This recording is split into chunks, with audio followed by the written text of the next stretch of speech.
Hello and अस्सलाम वालेकुम everyone. Welcome to the wisdom school of accountancy. और आज का जो सेशन है उसमें हम फाइनेंशियल रिपोर्टिंग एग्ज़ाम है जो एसीसी स्किल लेवल्स का, उसके हवाले से डिस्कस करेंगे कि फाइनेंशियल रिपोर्टिंग एग्ज़ाम में हमने क्या क्या चीज़ों को पढ़ना है, एग्ज़ाम पैटर्न क्या है और हम कैसे जो है वो चीज़ों को लेके आगे मूव करेंगे। ठीक है, इस वीडियो में ये ओरिएंटेशन वीडियो है। इसमें मैं आपको बताऊंगा कि जो हमारा प्रिपरेशन प्लान होता है विजडम स्कूल ऑफ अकाउंटेंसी का वो क्या है और किस पैटर्न से हमने फाइनेंशियल रिपोर्टिंग एग्जाम को आगे लेके चलना है। तो स्टार्ट करते हैं। ठीक है, फाइनेंशियल रिपोर्टिंग एग्जाम आपको पता है इसका जो प्रीवियस नेम था वो था F7, लेकिन अब ये है कि ACCA ने जो एग्जाम कोड्स दिए हैं वो जो एग्जाम्स या सब्जेक्ट नेम है उसके इनिशियल्स हैं। तो फाइनेंशियल रिपोर्टिंग का अब नाम है FR, ACCA FR। सबसे पहले मैं बात करता हूँ पेपर पैटर्न की। तो तीन सेक्शंस हैं आपके एफआर के एग्जाम में, section A, section B and section C. अगर कोई स्टूडेंट जो है वो फाउंडेशन के बाद या एसीसीए नॉलेज लेवल के बाद डायरेक्ट स्किल का ये पहला एग्जाम दे रहा है फ्रॉम F5 टू F9, तो उसके लिए जो है थोड़ा पेपर पैटर्न वो डिफरेंट होगा एज कम्पेयर टू व्हाट उसने जो पिछले प्रीवियस पेपर्स दिए थे उनमें था। ठीक है, तो अब मैं बात करता हूँ। सबसे पहले आपका सेक्शन ए आएगा और सेक्शन ए में आपको 15 OTQs आएंगे। OTQs का मतलब होता है objective type questions. Objective type questions में जो है आपको MCQs भी आ सकते हैं। ठीक है, मल्टीपल चॉइस क्वेश्चंस आ सकते हैं। आपको वो कोई भी स्टेटमेंट देगा और उससे रिलेटेड डिफरेंट आगे ऑप्शंस देगा और पूछेगा कि यार इनमें से कौन से स्टेटमेंट जो है वो राइट है, आपने वो चूज करना है। ठीक है, मल्टीपल चॉइस क्वेश्चन आ सकते हैं। ट्रू फॉल्स या यस नो एक ही बात होती है। ट्रू फॉल्स या यस नो के क्वेश्चन आते हैं कि स्टेटमेंट्स दी होती हैं और बताना होता है आपको कि यार ये क्या स्टेटमेंट्स राइट हैं या रॉन्ग हैं। उसके अलावा ब्लैंक के क्वेश्चंस भी आते हैं कि आपको ब्लैंक में जो है वो नंबर को इनपुट करना पड़ता है। ठीक है, यानी कि मिसाल के तौर पर उसने आपको कोई कैलकुलेशन दी हुई है और वहां पर उसने कोई आपको ऑप्शंस वगैरह नहीं दिए हुए, सिर्फ ब्लैंक दी हुई है, वहां पर आपका जो आंसर होगा आपको वो एंटर करना पड़ेगा। उसके अलावा ड्रैग एंड ड्रॉप क्वेश्चंस भी होते हैं इसमें। ड्रैग एंड ड्रॉप क्वेश्चन में ये होता है कि आपको राइट ऑप्शन को ड्रैग करना है राइट स्टेटमेंट के साथ। ठीक है, तो कुछ स्टेटमेंट्स दी होंगी और उससे और डिफरेंट ऑप्शंस दिए होंगे, तो जो जो स्टेटमेंट जिस ऑप्शन से रिलेट करती है या जो ऑप्शन जिस स्टेटमेंट से रिलेट करता है आपने ट्रैक करके उस पर ड्रॉप कर देना। ठीक है, तो इस किस्म के आपको जो है वो क्वेश्चंस आएंगे सेक्शन ए में। 15 क्वेश्चंस होंगे ऑब्जेक्टिव टाइप क्वेश्चंस और 2 मार्क्स का एक क्वेश्चन होगा। तो टोटल जो आपका सेक्शन ए है वो आपका 30 मार्क्स का है। टोटल आपका जो सेक्शन ए है वो आपका 30 मार्क्स का होगा। सिमिलरली जो सेक्शन बी है उसमें आपको 3 ऑब्जेक्टिव टाइप केसेस क्वेश्चंस आएंगे। ठीक है, ऑब्जेक्टिव टाइप केसेस आएंगे। केसेस का मतलब ये है कि आपको सिनारियो दिया जाएगा और उस सिनारियो से रिलेटेड आगे फर्दर आपसे सवाल पूछे जाएंगे। तो ओटी केस में ये होगा कि आपको लेट से एक सिनारियो दिया हुआ है और उस सिनारियो से रिलेटेड आगे फर्दर 5 ऑब्जेक्टिव टाइप क्वेश्चंस आएंगे, या आप कह सकते हैं 5 MCQs क्वेश्चंस आएंगे। ठीक है, यानी कि एक ओटी केस आगे further 5 short questions of 2 marks each में डिवाइड हो जाता है। तो 3 आपको ऑब्जेक्टिव टाइप केसेस क्वेश्चंस आएंगे और एक जो ओटी केस है उसके 10 मार्क्स हैं, तो 3 के जो है आपके 30 मार्क्स होंगे। तो सेक्शन बी जो है वो भी 30 मार्क्स का है। ठीक है, लेट से आपको किसी भी एक स्पेसिफिक एरिया से एक केस आया, एक सिनारियो आया है, उस सिनारियो से आगे फर्दर 5 सवाल जो है वो आपको एग्जामिनर पूछेगा। ठीक है, फर्दर 2 मार्क्स के 5 क्वेश्चन पूछेगा। इस तरह 3 सिनारियोज आएंगे और हर सिनारियो के आगे फर्दर 5 5 क्वेश्चन होंगे। तो ये आपका सेक्शन बी है और सेक्शन बी में आपके जो टोटल मार्क्स है वो है 30 मार्क्स। अब सेक्शन ए और बी जो है ये आपका सॉफ्टवेयर जो है ऑटोमेटिकली चेक करता है। ठीक है, सेक्शन ए और बी जो है ये आपका software exam software automatically check कर देता है। ठीक है, मार्किंग भी हो जाती है, आपको जस्ट शो नहीं होती अभी, क्योंकि आप लोगों ने जिन्होंने भी फाउंडेशन के पेपर्स दिए हुए हैं या जिन्होंने नॉलेज लेवल का पेपर दिया हुआ है उनको पता है कि जैसे ही वो एग्जाम फिनिश करते थे तो उसी वक्त उनको परसेंटेज शो हो जाती थी। ठीक है, लेकिन यहाँ पे ऐसा नहीं है। लेकिन जो सेक्शन ए और बी है उसकी मार्किंग ऑटोमेटिकली सॉफ्टवेयर करता है। ठीक है, ऑटोमेटिकली सॉफ्टवेयर ही करता है, लेकिन उस वक्त आपको रिजल्ट शो नहीं होता। उसकी भी मैं रीजन भी बताऊंगा कि रिजल्ट आपको शो क्यों नहीं होता। ठीक है, तो ये आपने याद रखना है। अब अगर ये ऑटोमेटिकली मार्क होता है, ठीक है, ऑटोमेटिकली चेक होता है, तो इसका मतलब ये है कि गलती की गुंजाइश नहीं है। ठीक है, इसका मतलब ये है कि गलती की गुंजाइश नहीं है। दूसरा इसका मतलब ये है कि हाफ मार्किंग यहाँ पर नहीं होगी। 2 मार्क हैं तो 2 मार्क आपको मिलेगा या आपको 0 मार्क मिलेगा। ठीक है, 2 मार्क्स मिलेंगे या आपको 0 मार्क मिलेगा, ये आपने याद रखना है। मिसाल के तौर पर आपको एक क्वेश्चन आया, उसमें उसने पूछा कि यार बताओ कौन सी 2 ऑप्शंस जो है ना, उसने क्वेश्चन में पूछा कि नीचे आपको 4 ऑप्शंस दी हुई और पूछा हुआ है कि 2 ऑप्शंस कौन सी करेक्ट है वो बताओ। अब आपने अगर दोनों सही चूज की तभी आपको 2 मार्क्स मिलेंगे। अगर आपने एक सही चूज की, एक गलत चूज की, तो आपको 0 ही मिलेगा, 1 मार्क नहीं मिलेगा। तो सेक्शन ए और बी ऑटोमेटिकली चेक होते हैं, सॉफ्टवेयर ऑटोमेटिकली उनको मार्क करता है, उसमें गलती की गुंजाइश नहीं है, उसमें पार्शियल मार्किंग नहीं होगी, इधर इट्स 2 और इट्स 0। ठीक है। अगर आप सेक्शन ए और बी को कंबाइन देखें तो 3 ओटी केस में, एक ओटी केस में आगे फर्दर 5 छोटे जो है वो एमसीक्यूज टाइप क्वेश्चंस आते हैं। ठीक है, ये ऑब्जेक्टिव टाइप क्वेश्चंस आते हैं। तो यानी कि हर ओटी केस के आगे फर्दर 5 OT क्यूज है। तो टोटल सेक्शन ए और बी को कंबाइन आप 30 क्वेश्चंस की तरह देख सकते हैं कि यार 30 क्वेश्चंस है 2 मार्क्स के। ठीक है, तो इधर इट्स 2 मार्क और इट्स 0 मार्क, ये बात आपने याद रखनी है। ठीक है। अब जो नई चीज आई है जो स्किल लेवल एग्जाम में F5 to F9 ऑनवर्ड्स या PM to FM आप देखेंगे, वो है सेक्शन नंबर सी, जो कि इससे पहले एग्जाम है उनमें उनमें आपको जो है ये सेक्शन जो है ये टेस्ट नहीं हुआ था। ठीक है, ये सेक्शन उसमें शामिल नहीं था। ठीक है, ये क्या चीज है इसको डिस्कस करते हैं, बहुत इंपॉर्टेंट है। सेक्शन सी में आपको 2 CRQs आएंगे। CRQs का मतलब होता है कंस्ट्रक्टेड रिस्पॉन्स क्वेश्चंस। ठीक है, कंस्ट्रक्टेड रिस्पॉन्स क्वेश्चंस। और एक CRQ जो है वो 20 मार्क्स का होगा। तो टोटल जो सेक्शन सी आपका वो 40 मार्क्स का होगा। और सेक्शन सी जो है वो आपका मैनुअली चेक होता है। सेक्शन सी जो है वो आपका मैनुअली चेक होता है। एग्जामिनर जो है वो आपका सेक्शन सी खुद चेक करेगा, बाकायदा तौर पर एक टीचर होगा, वो मैनुअली आपका देखेगा, आंसर उसको रिव्यू करेगा। यही वजह है कि जो आपका एग्जाम रिजल्ट आता है वो महीने बाद आता है, क्योंकि ए और बी तो ऑटोमेटिकली मार्क हो जाते हैं, सी को जो है ना वो मार्क करने के लिए एग्जामिनर खुद जो है वो मैनुअली चेक करता है, स्टेप्स वाइज देखता है कि क्या क्वेश्चन ठीक हुआ है या नहीं। तो मैनुअली चेक करने का फायदा ये होगा कि आपको हर एक वैलिड पॉइंट के मार्क्स मिलेंगे। ठीक है, मिसाल के तौर पर अगर आपको सेक्शन सी से कोई सवाल है तो इसका मतलब ये नहीं है कि अगर आपने एक चीज गलत कर दी तो आपको सारों के मार्क्स नहीं मिलेंगे। ठीक है, हर स्टेप का मार्क होगा बेसिकली सेक्शन सी में, क्योंकि मैनुअली चेक होता है, एग्जामिनर खुद चेक करेगा, तो आपको हर स्टेप का मार्क मिलेगा। तो ये एक बेनिफिट है सेक्शन सी का। ठीक है।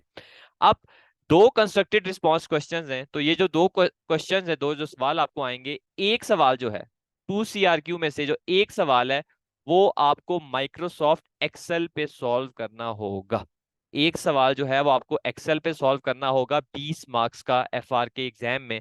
और दूसरा सवाल जो है वो आपको वर्ड पे सॉल्व करना पड़ेगा 20 मार्क्स का। ठीक है, एक्सेल पे जो सॉल्व करना होगा उससे आपको ऑटोमेटिकली पता चल गया होगा कि यार क्योंकि एक्सेल पे सॉल्व करना है तो कैलकुलेशन बेस्ड होगा, क्योंकि एक्सेल पे सॉल्व करना है तो कैलकुलेशन बेस्ड ही होगा। तो माइक्रोसॉफ्ट एक्सेल का जो सवाल है वो वाकई में ही कैलकुलेशन बेस्ड सवाल ही मोस्टली आपको आता है, जिसमें कैलकुलेशन जो है उसके सिग्निफिकेंट मार्क्स होते हैं। दूसरा जो सवाल है वो आपको आता है माइक्रोसॉफ्ट वर्ड पे, यानी कि वर्ड पे है तो इसका मतलब ही है कि कुछ एक्सप्लेनेशन रिलेटेड सवाल होगा, उसको आपको टाइप करना पड़ेगा। ठीक है। अब ये 2 CRQs हैं, एक CRQ 20 मार्क्स का है और दूसरा CRQ भी 20 मार्क्स है। तो 40 मार्क्स का ये न्यू एडिशन है सेक्शन सी की, जो कि आपको स्किल लेवल के एग्जाम में सेक्शन सी नजर आएगा। ठीक है, PM के एग्जाम में भी यही पैटर्न होता है, आपके FR के एग्जाम में भी यही पैटर्न होता है, TX के एग्जाम में भी आपका सेक्शन सी जो है वो 40 मार्क्स का ही होता है।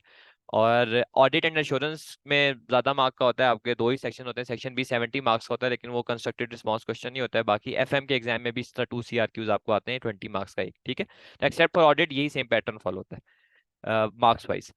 अब सवाल, इंटरेस्टिंग सवाल या एक क्वेश्चन जो है वो स्टूडेंट के माइंड में एक आ जाता है कि ये जो एक्सेल पे हमने सॉल्व करना है, वर्ड पे सॉल्व करना है, ये हम कैसे सॉल्व करेंगे, क्या इसकी प्रैक्टिस होगी? तो डेफिनेटली इसकी प्रैक्टिस होगी। इसका तरीका जो है वो मैं आपको गाइड करूंगा, हम प्रैक्टिस क्वेश्चंस करेंगे हर एक एरिया से जहां से जो है वो सेक्शन सी टेस्ट हो सकता है। ठीक है, तो इसकी डिटेल्ड प्रैक्टिस आपको चाहिए। एक्सेल पे अगर आपने वर्किंग करनी है, वर्ड पे आपको वर्किंग करनी है, तो आपको खुद माइक्रोसॉफ्ट एक्सेल पे लॉन्ग क्वेश्चंस को सॉल्व करना पड़ेगा, माइक्रोसॉफ्ट वर्ड पे लॉन्ग क्वेश्चन को सॉल्व करना पड़ेगा, तभी आपकी प्रैक्टिस होगी। ठीक है, तो सेक्शन सी का जहां पर एक फायदा ये है कि मैनुअली चेक होता है, हर स्टेप के मार्क मिलेंगे, हर एक वैलिड पॉइंट के मार्क मिलेंगे। लेकिन दूसरा इसका नुकसान ये भी है कि अगर आपकी एक्सेल की या वर्ड की प्रैक्टिस नहीं हुई तो टाइम मैनेजमेंट का आपको इशू हो सकता है, और आप हो सकता है एग्जाम पूरा अटेम्प्ट नहीं कर पाए। तो इसके लिए इसकी प्रैक्टिस बहुत जरूरी है। अब जो FR का एग्जामिनर है उसने आपको गाइड भी किया हुआ है कि जो मैं आपको 2 CRQs दूंगा वो मैं कहाँ से दूंगा। मतलब एक बड़ी अच्छी बात यह है कि थोड़ा बहुत एग्जाम प्रिडिक्टेबल हो जाता है, सेक्शन सी प्रिडिक्टेबल हो जाता है कि एग्जामिनर आपको बता बता दिया है उसने एग्जामिनर को कि यार ये एरियाज हैं जहां से मैं आपको CRQs दूंगा। ठीक है, अब वो कौन से एरियाज हैं? सबसे पहले कंसोलिडेशन, या इंडिविजुअल फाइनेंशियल स्टेटमेंट्स।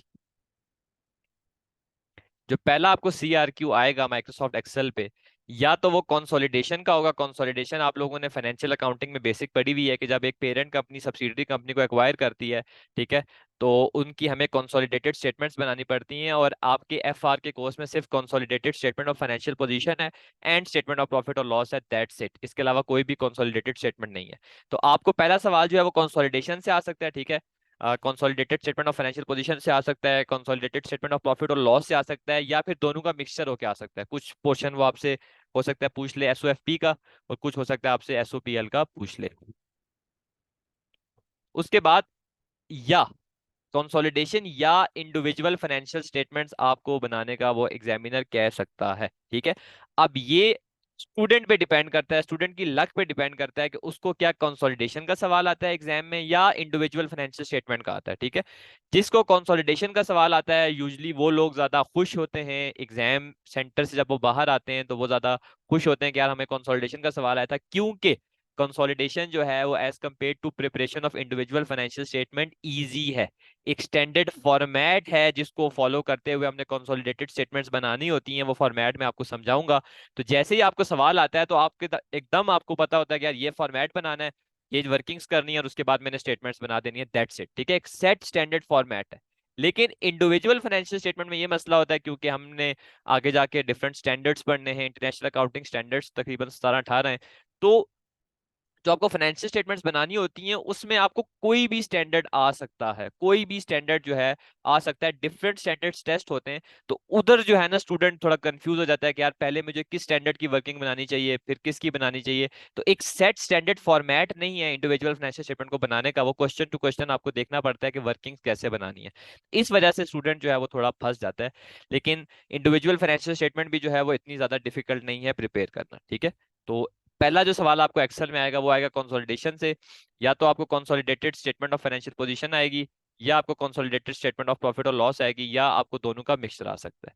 जो इंडिविजुअल फाइनेंशियल स्टेटमेंट्स हैं उसमें आपको स्टेटमेंट ऑफ फाइनेंशियल पोजीशन किसी कंपनी की बनानी पड़ सकती है, वो आपसे पूछ सकता है। स्टेटमेंट ऑफ प्रॉफिट और लॉस का पूछ सकता है, बना के बता दो। Statement of changes in equity के हवाले से पूछ सकता है, और स्टेटमेंट ऑफ कैश फ्लोज। ये 4 फाइनेंशियल स्टेटमेंट्स हैं जो कि इस इंडिविजुअल फाइनेंशियल स्टेटमेंट के सवाल में टेस्ट हो सकती हैं।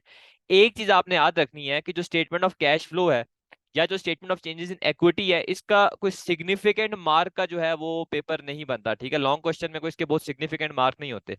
फॉर एग्जांपल 20 मार्क्स का सवाल है, तो तकरीबन आप ये समझ लें कि 12 मार्क्स 14 मार्क्स का जो सवाल है वो SOFP और SOPL रिलेटेड ही होगा।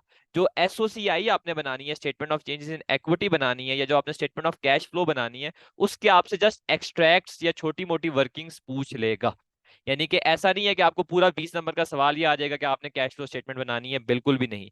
या आपको पूरा 20 नंबर का सवाल ही आ जाएगा कि आपको statement of changes in equity बनानी है, नहीं। Statement of changes in equity का 4 नंबर का 5 नंबर का सवाल आ जाता है, स्टेटमेंट ऑफ कैश फ्लो का 2 नंबर का 3 नंबर का ऐसे आ जाता है। बाकी जो मेजर प्रोपोर्शन होगा ना मार्किंग का इंडिविजुअल फाइनेंशियल स्टेटमेंट की, उसमें SOFP और SOPL जो है ना वो मेजरली आपका टेस्ट करेगा, ठीक है। तो अब आपको थोड़ा बहुत आइडिया हो रहा होगा कि क्यों स्टूडेंट जो है वो ज्यादा खुश होता है कंसोलिडेशन का सवाल करते हुए as compared to individual financial statement का। क्योंकि कंसोलिडेशन में एक सेट स्टैंडर्ड फॉर्मेट है, इतनी ज्यादा चीजें हैं नहीं कि वो टेस्ट कर सके, ठीक है। जबकि इंडिविजुअल फाइनेंशियल स्टेटमेंट में एग्जामिनर के पास मल्टीपल ऑप्शंस होते हैं, मल्टीपल एरियाज होते हैं जहां से वो सवाल दे सकता है, ठीक है। बहरहाल जब हम ये प्रैक्टिस करेंगे तो आपको खुद आप कंफर्टेबल फील करेंगे, आपको खुद आइडिया हो जाएगा कि यार ये क्वेश्चंस भी इतने ज्यादा मुश्किल नहीं है, ठीक है। जस्ट राइट अप्रोच की बात है। ये हो गया आपका एक्सेल का सवाल। माइक्रोसॉफ्ट वर्ड का जो आपको सवाल आएगा वो आएगा रेशियो एनालिसिस। रेशियो एनालिसिस आपने वर्ड जो है ये सुना होगा F2 और F3 यानी कि मैनेजमेंट अकाउंटिंग और फाइनेंशियल अकाउंटिंग में, कि हमारे पास रेशियोज होती थी जैसे gross profit margin, operating profit margin, return on capital employed. उसके बाद केयरिंग रेशियोज आ जाती थी, डेट टू इक्विटी, और आपकी क्विक रेशो, ठीक है, करंट रेशो। ये जितनी भी रेशोज हैं आप लोगों ने मैनेजमेंट अकाउंटिंग और फाइनेंशियल अकाउंटिंग में पढ़ी हुई हैं। तो उन रेशो को यूज करते हुए आपने एनालिसिस करना है। एनालिसिस किसका करना है? कंपनी की परफॉर्मेंस का। यानी कि जो वर्ड पे आपको सवाल आएगा उसमें आपको रेशोज कैलकुलेट करके कंपनी की जो परफॉर्मेंस है या जो सिनारियो आपको दिया होगा उस सिनारियो के हिसाब से आपको कंपनी की परफॉर्मेंस की इंटरप्रिटेशन करनी पड़ेगी, कंपनी का एनालिसिस करना पड़ेगा। तो माइक्रोसॉफ्ट वर्ड पे आपको रेशियो एनालिसिस सवाल आएगा। रेशियो एनालिसिस में आपको रेशियोज को यूज करते हुए फाइनेंशियल स्टेटमेंट्स को इंटरप्रेट करना होगा, एक्सप्लेन करना होगा कि आया कंपनी की परफॉर्मेंस जो है वो अच्छी है या बुरी है।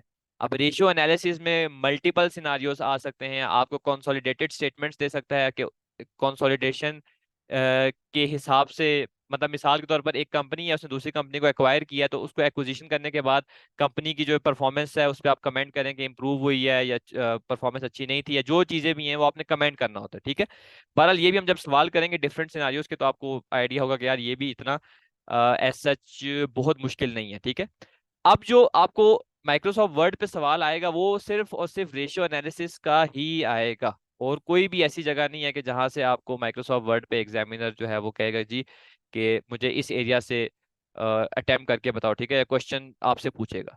तो जो सेकंड सीआरक्यू है माइक्रोसॉफ्ट वर्ड पे जो आपको करना है वो रेशियो एनालिसिस का ही होगा। उसमें आपको फाइनेंशियल स्टेटमेंट को इंटरप्रिटेशन करनी होगी, फाइनेंशियल स्टेटमेंट्स को इंटरप्रेट करना होगा। रेशियो एनालिसिस के सवाल में दो चीजें होती हैं, एक होता है कैलकुलेशन और एक होती है एक्सप्लेनेशन। कैलकुलेशन का मतलब ये है कि आपको रेशियोज को जो है वो कैलकुलेट करना पड़ेगा। ठीक है, और कैलकुलेशन के जो है वो यूजली आपके 6 to 8 मार्क्स होते हैं, 10-10 मार्क्स से भी कैलकुलेशन आ जाती है। ठीक है, अब जो कैलकुलेशन वाला एरिया है 20 में से 6 से 8 नंबर, ये तो मैं कहता हूँ कि इसमें से आपका एक नंबर भी नहीं कटना चाहिए, क्योंकि डायरेक्टली आपको सीधे सीधे फॉर्मूलाज होते हैं, सिनारियो के हिसाब से आपको फॉर्मूला को यूज करके रेशियोज निकालनी है, दैट्स इट। पूरे पूरे आपके मार्क्स आ जाएंगे और ये मार्क्स सिक्योर करना बहुत ईजी है। बाकी आपकी जो है वो तकरीबन 12 to 14 मार्क्स की, 14 मार्क्स की तो खैर बहुत मुश्किल है लेकिन कभी कभार आ जाती है, लेकिन 12 to 14 मार्क्स, 12 मार्क्स आप अपने माइंड में रख लें कि उसकी आपको एक्सप्लेनेशन आएगी कि जो आपने रेशियोज कैलकुलेट किए हैं उनको यूज करते हुए कंपनी की परफॉर्मेंस को असेस करो, एक्सप्लेनेशन करो। ठीक है, तो ये रेशियो एनालिसिस का सवाल है, ये आपको माइक्रोसॉफ्ट वर्ड पे करना होगा। ये हम कैसे करना है ये भी हम अच्छे तरीके से डिस्कस करेंगे। ठीक है, ये जितने भी सवाल हैं जो लॉन्ग के आएंगे, ये हम हर एरिया के जो क्वेश्चंस हैं उनको अटेम्प्ट करेंगे और एक्सेल पे ही मैं आपको सॉल्व कराऊंगा और मैं आपको तरीका बताऊंगा कि कैसे आपने इन चीजों को लेके चलना है।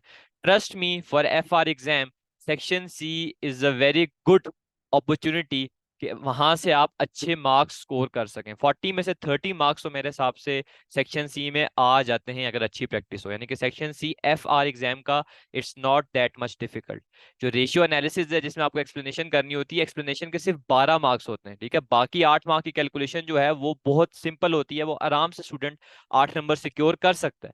सिर्फ 12 मार्क्स की जो आपको एक्सप्लेनेशन करनी होती है उसमें थोड़ा चैलेंज होता है, लेकिन उस 12 में से भी अगर आपने अच्छा लिखा हुआ है तो 8 नंबर अगर आप लेट से सिक्योर कर लेते हैं तो स्टिल जो है आप देख लें कि यहाँ पर आपने अच्छे खासे जो मार्क्स हैं वो सिक्योर कर लिए, 15 to 16 मार्क्स।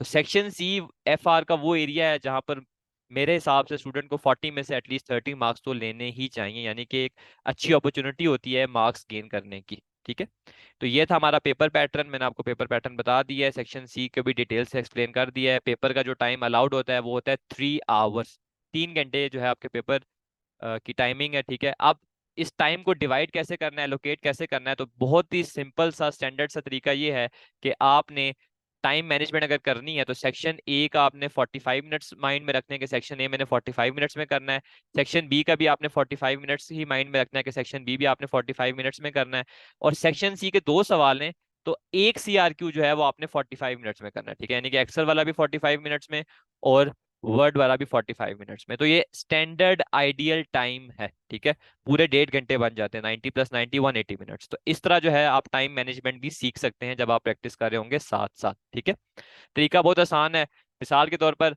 आपने किट उठाई, किट में पहले 15 सवाल थे एमसीक्यू से, अब आपने टाइम नोट कर लिया कि यार ये 15 सवाल है मैंने 45 मिनट के अंदर करने, डे 1 से। इसी तरह ओटीक्यूज का भी टाइम नोट कर लिया कि मैंने जो है वो 45 मिनट्स में करना है। जब आप लॉन्ग क्वेश्चन प्रैक्टिस कर रहे होंगे कंस्ट्रक्टेड रिस्पॉन्स, उसका भी आपने टाइमर नोट करना है कि 45 मिनट्स में करना है। डे 1 से अगर आप ये काम करेंगे ना तो आपको बिल्कुल भी जो है एग्जाम में टाइम का इशू नहीं होगा। ठीक है, तो ये चीज है टाइम मैनेजमेंट के हवाले से। बाकी आपको पता है कि एसीसी के हर एग्जाम जो है उसकी जो पास करने के लिए आपको परसेंटेज रिक्वायर होती है, वो होती है 50%। ठीक है, अब मैं एफ आर के पिछली कुछ अटेम्प्ट के पासिंग रेट्स देख लेता हूँ कि कितने स्टूडेंट्स जो है वो एफ आर पास उन्होंने किया है। जो लास्ट अटेम्प्ट थी जून 23, उसमें 49% स्टूडेंट्स ने, यानी कि तकरीबन हर 100 में से 50 बंदे ने जो है वो पेपर पास किया एफ आर का, from all over the world. March 23 में 52% थी, दिसंबर 22 में 49% थी, सितंबर 22 में 50% थी, और जून 22 में 51% थी। तो जो 50% के अराउंड पासिंग रेट है, it is a very very good passing rate for a skill level exam और a professional level exam. 50% passing rate, यानी अगर 100 में से 50 बंदे पास हो रहे हैं तो ये कंसीडर किया जाता है कि ये एक अच्छा पासिंग रेट है। ठीक है, तो इसीलिए जो एफ आर का एग्जाम है वो कंपैरेटिवली कहा जाता है कि आसान है as compared to other exams, except for taxation. Taxation का एग्जाम जो है वो ज्यादा आसान होता है, लेकिन वो बहुत लेंथी कोर्स होता है। टैक्सेशन का कोर्स बहुत लेंथी है, जबकि एफ आर का जो कोर्स है वो शॉर्ट भी है और इजियर भी है। तो आइडियल एग्जाम है एफ आर का, आपका F7 का। अगर आपने स्किल लेवल पे उतरना है, पहला पेपर जो आपने अटेम्प्ट करना है वो आप हमेशा F7 का ही करें, आइडियल एग्जाम है। ठीक है, आपके लिए इससे आपको कंपैरेटिवली आसान भी है, कोर्स भी बहुत लेंथी नहीं है। फिर आप जब पेपर में अपियर होंगे तो आपको एग्जाम का आइडिया भी हो जाएगा। तो ये है कि आगे मूव फॉरवर्ड करने के लिए आने वाले डिफिकल्ट पेपर्स से पहले आप अगर एफ आर का एग्जाम या टीएक्स का एग्जाम अटेम्प्ट करते हैं तो आपको एक अच्छा आइडिया हो जाता है कि how to proceed with the next exam. ठीक है, तो ये एक आइडियल एग्जाम है to start your skill level. ठीक है, अब हम लोग क्या ऑफर करते हैं, आप लोगों ने अगर हमसे सेशन लिया एफ आर का तो आपको क्या क्या मिलेगा। ठीक है, देखें, 9 वीक्स का हमारा सेशन होगा। 9 वीक्स का मतलब होता है 63 डेज। 63 डेज का हमारा सेशन है। 63 डेज में हमने आपको प्रिपरेशन करवा देनी है।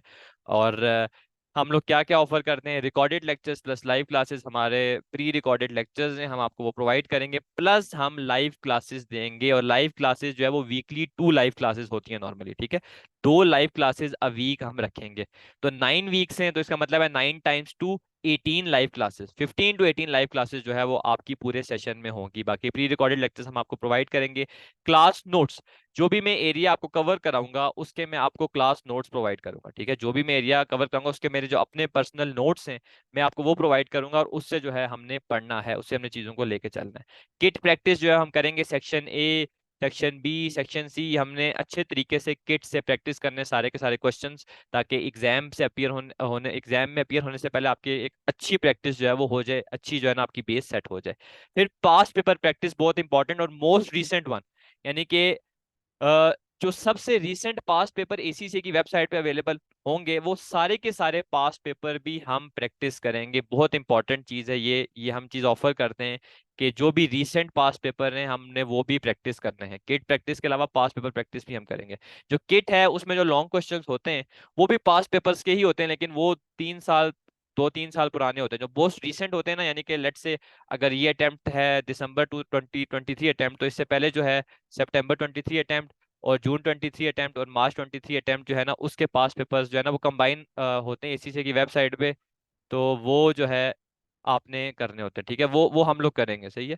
इसके बाद अब सेशन प्लान जो है मैं आपको बता देता हूँ। साथ रिवीजन क्रैश कोर्स भी है, जब कोर्स हमारा खत्म हो जाएगा तो मैं आपको जितना भी हमने पढ़ा हुआ होगा उसको रिवाइज करवाऊंगा। ठीक है, रिवीजन ये होगी कि जो भी एरियाज होंगे उनके हम क्वेश्चंस उठाएंगे और उन क्वेश्चंस को हम प्रैक्टिस करेंगे, तो साथ साथ वो हर एरिया जो है वो रिवाइज होता जाएगा। ठीक है, और लास्ट में एक मॉक होगा विद डिब्रीफ, यानी कि आपको एक मॉक अटेम्प्ट करना पड़ेगा, पूरा मॉक प्रॉपर एग्जाम की तरह, और उस मॉक की जो है मैं एक्सप्लेनेशन आपको कराऊंगा। अब हमारा जो सेशन प्लान है वो ये है, आपके सामने है। 9 वीक्स का प्लान है। वीक 1 में हमने कंसोलिडेशन से स्टार्ट करना है। मैं कंसोलिडेशन से स्टार्ट करवाता हूँ क्योंकि कंपैरेटिवली आसान एरिया है और एग्जाम पॉइंट ऑफ व्यू से वेरी वेरी इंपॉर्टेंट है। ठीक है, तो कंसोलिडेशन हमने स्टार्ट करना है। Statement of financial position and statement of profit और लॉस, दो ही कंसोलिडेटेड स्टेटमेंट्स हमने बनानी है, वो वीक 1 में हम करेंगे। अब ये देखें, ये जो प्लान है ये प्लान स्टूडेंट्स के लिए है जो कि लाइव क्लासेस के साथ साथ चलने जाते हैं। मिसाल के तौर पर एक स्टूडेंट है वो लाइव क्लास नहीं लेता, लेट्स सपोज, तो वो रिकॉर्डेड लेक्चर से भी सब कुछ कर सकता है। रिकॉर्डेड लेक्चर से भी वो सारी की सारी चीजें प्रैक्टिस वगैरह कर सकता है। लेकिन लाइव क्लास का एडिशनल बेनिफिट ये होता है कि आप लाइव ट्यूटर से इंटरेक्ट कर लेते हो, जो भी सवालों जवाब हो आप वो पूछ सकते हो। तो जिस बंदे ने लाइव क्लासेस को फॉलो करना है उसके हिसाब से चलना है तो उसको ये प्लान फॉलो करना पड़ेगा। जिस बंदे ने लाइव क्लासेस नहीं लेनी वो कहता है कि चलो ऑप्शनल चीज है मैं नहीं लेता, ठीक है, तो वो सिर्फ रिकॉर्डेड पे ही करना चाहता है, तो उसकी मर्जी है कि वो फिर कैसे तैयारी करे, वो उस पर डिपेंड करता है। लेकिन ये जो प्लान सेट किया हुआ है ये लाइव क्लासेस के हवाले से किया हुआ है कि लेट से वीक 1 की जो लाइव क्लास होगी उसमें मैं स्टूडेंट को कहूंगा कि यार वीक 1 में आपने जो कंसोलिडेशन थी, स्टेटमेंट ऑफ फाइनेंशियल पोजीशन और स्टेटमेंट ऑफ प्रॉफिट और लॉस, उसके सारे के सारे रिकॉर्डेड लेक्चर्स देख लेने, ठीक है, वीक 1 में आपने वो खत्म करने। और वीक 1 की जो लाइव क्लास होगी जो यूजली वीकेंड पे होगी, उसमें फिर आपने मुझसे पूछना है कि उसमें आपको क्या मसले मसाइल हैं। तो ऐसे लाइव क्लास का पर्पस यही है कि लाइव आप इंटरेक्ट कर सकें। और जो स्टूडेंट्स लाइव क्लासेस के हिसाब से चलना चाहते हैं तो उनको ये प्लान फॉलो करना पड़ेगा। बाकी जो प्योरली रिकॉर्डेड लेक्चर्स पे रिलाई करते हैं वो कहते हैं कि जी हमें लाइव की जरूरत नहीं है, हम रिकॉर्डेड लेक्चर्स ही पढ़ेंगे, तो उनके लिए भी कोई मसला नहीं है, वो फिर जिस मर्जी हिसाब से पढ़ें वो उन पे डिपेंड करता है, ठीक है। वो हो सकता है कोर्स जल्दी भी कर लें, हो सकता है वो लेट कर लें, तो वो स्टूडेंट की सिचुएशन पे डिपेंड करता है। लेकिन जिसने लाइव क्लासेस के साथ साथ चलना है उसको इस प्लान को फॉलो करना पड़ेगा। वीक 2 में हम कंसोलिडेशन की किट प्रैक्टिस करेंगे। किट प्रैक्टिस में आपका सेक्शन ए आ जाता है, किट प्रैक्टिस में आपका सेक्शन बी आ जाता है, और किट प्रैक्टिस में आपका सेक्शन सी आ जाता है। तो वीक 2 का हमारा ये प्लान होना है। आप लोगों को ये करना पड़ेगा कि कंसोलिडेशन की किट प्रैक्टिस करनी पड़ेगी। फिर किट प्रैक्टिस में कोई इश्यूज हैं वो वीक 2 में लाइव क्लास में डिस्कस कर लेंगे। इसी तरह वीक 3 में हमने फिर स्टैंडर्ड स्टार्ट करने। अकाउंटिंग स्टैंडर्ड्स तकरीबन मैंने आपको बताया 17-18। तो वीक 3 और वीक 4 में अकाउंटिंग स्टैंडर्ड्स ही होंगे। मैं आपको बताऊंगा कि यार ये अकाउंटिंग स्टैंडर्ड्स आपने वीक 3 में करने हैं, और उनमें जो मसले मसाइल हैं हम वीक 3 की लाइव क्लास में डिस्कस करेंगे। फिर वीक 4 में आपने ये वाले अकाउंटिंग स्टैंडर्ड्स करने हैं, फिर उनके मसले मसाइल हैं वो वीक 4 की क्लास में डिस्कस करेंगे लाइव क्लास में। फिर वीक 5 में आपने किट प्रैक्टिस करनी है, जितने मैंने आपको रिकॉर्डेड लेक्चर्स में प्रैक्टिस वाले ऑप्शंस दिए होंगे उसमें सेक्शन ए के क्वेश्चन होंगे, बी के होंगे, सेक्शन सी के होंगे, वो आपने खुद अटेम्प्ट करने। और उसके बाद लाइव क्लास में जो है ना फर्दर कोई इश्यूज हैं तो या फर्दर कोई क्वेश्चन हमें अगर प्रैक्टिस करने हैं, तो हम वो भी करेंगे, ठीक है। फिर वीक 6 में हमने रेशियो एनालिसिस करना है with kit practice, ratio analysis भी और किट प्रैक्टिस भी दोनों हमने वीक 6 में करनी है उसकी। वीक 7 में statement of cash flows and accounting framework हमने करना है। वीक 8 में जो है वो हमारा रिवीजन क्रैश कोर्स होगा 3 या 4 दिनों का। और वीक 9 में जो है वो आपने मॉक अटेम्प्ट करना है विद डिब्रीफ, यानी कि डिब्रीफ का मतलब ये है कि मैं जो है आपको मॉक सॉल्व कराऊंगा। तो ये 9 वीक का सेशन है। ये सेशन जो मैंने डिजाइन किया है या जो मैंने प्लान आपको ये दिया हुआ है, ये एक आइडियल प्लान है, आइडियल प्लान है, ठीक है। अगर आपने प्रिपरेशन को अच्छे तरीके से करना है तो ये आइडियल प्लान है। आपके पास तकरीबन जो है वो 2.5 महीने होते हैं, ठीक है, या मैं कह लूँ तकरीबन आपके पास नॉर्मली बल्कि 3 महीने भी हो सकते हैं। तो अगर आप इस प्लान को फॉलो करेंगे, लेट से हमने अभी 21 सितंबर से स्टार्ट करना है, तो 21 सितंबर, 21 अक्टूबर, 21 नवंबर, 21 नवंबर को आप लोग जो है इस प्लान के मुताबिक आप लोगों की तैयारी बिल्कुल कंप्लीट हो जाएगी। और एग्जाम जो है वो 7 दिसंबर को है, यानी कि 16-17 दिन स्टिल आप लोगों के पास होंगे। यानी कि जब मैं आपको प्रिपरेशन से फ्री करा दूंगा उसके बाद भी आपके पास जो है वो 16-17 डेज होंगे। तो ये एक आइडियल प्लान है जिसको आप फॉलो कर सकते हैं अपनी तैयारी को, अगर आपने एक अच्छी पेस से लेके चलना है। ये ना क्विक है ना ये स्लो है, ये एक मॉडरेट टाइप का प्लान है जो मैंने डिजाइन किया, ठीक है। जो रिकॉर्डेड लेक्चर्स हैं उनकी एक्सेस जो है वो आपके पास एग्जाम डे तक रहेगी, यानी कि फॉर एग्जांपल नेक्स्ट अटेम्प्ट दिसंबर 2023 है, तो 7 दिसंबर को पेपर है, तो 7 दिसंबर तक आपके पास जो है वो लेक्चर्स की एक्सेस रहेगी। बाकी लाइव क्लासेस जो हैं वो इस सेशन प्लान के अकॉर्डिंगली होंगी। तो लाइव क्लासेस में अगर आपने आना है तो आपको इस सेशन प्लान को फॉलो करना पड़ेगा, ठीक है। कांटेक्ट नंबर जो है वो मेरा आप मुझसे कांटेक्ट कर सकते हैं अगर आपने लेक्चर्स लेने। कांटेक्ट नंबर है मेरा, व्हाट्सएप पे आप मुझसे कांटेक्ट कर लें। ये मेरा कांटेक्ट नंबर है, ठीक है। और आप लोगों ने अगर तैयारी को अच्छे तरीके से लेके चलना है, ठीक है, अगर आप लोगों ने तैयारी को अच्छे तरीके से लेके चलना है तो आप ये है कि हमसे कांटेक्ट करें, ठीक है। और डेमो लेक्चर्स जो हैं वो मैं फर्दर भी अपलोड करूंगा, ओरिएंटेशन सेशन तो अपलोड होगा ही, साथ में डेमो लेक्चर्स मजीद अपलोड करूंगा, प्रैक्टिस क्वेश्चंस भी अपलोड करूंगा, वो भी आप देख सकते हैं, ताकि आपको आइडिया हो जाए कि हम लोग जो है या मैं एज अ टीचर कैसे जो है वो चीज़ों को लेके चलता हूँ।